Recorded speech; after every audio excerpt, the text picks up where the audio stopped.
中华报道一大公寓发生严重火灾，因为一楼是咧卖电动奥多摆，大火是烧个真凶，佮一直传出爆炸的声音。而且这两栋公寓是互厝主拍通，佮涉嫌违法，拢总计做32间套房，最后真侪人住。消防警员有救出6个受困的住户，不过其中3个人又是死亡。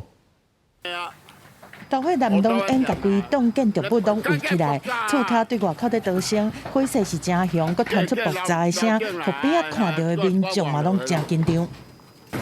赶快，赶快！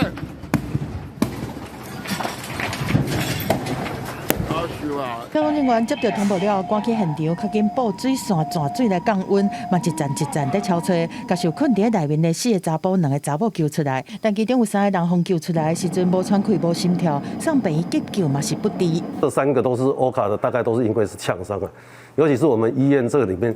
还是我们医院的洗肾病人。火灾是发生在30早起6点左右，中华北道这间租户人的公寓是忽然间传出大火，火势是拖甲真紧。1楼是经营电动机车行含铁皮仓库，一大堆电池含有诶无诶物件是互火势拖甲愈紧，因为迄当阵内面的住户拢困甲唔知的人，真侪人是未赴逃生。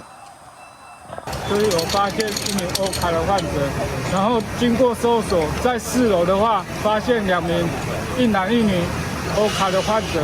这边我有金纸真济啦。哦，金纸吓，金纸掉下，然后臭大味。嘿，我就讲台湾安尼较简单，再来佫死就一个人家也袂讲，较简单火烧住哦，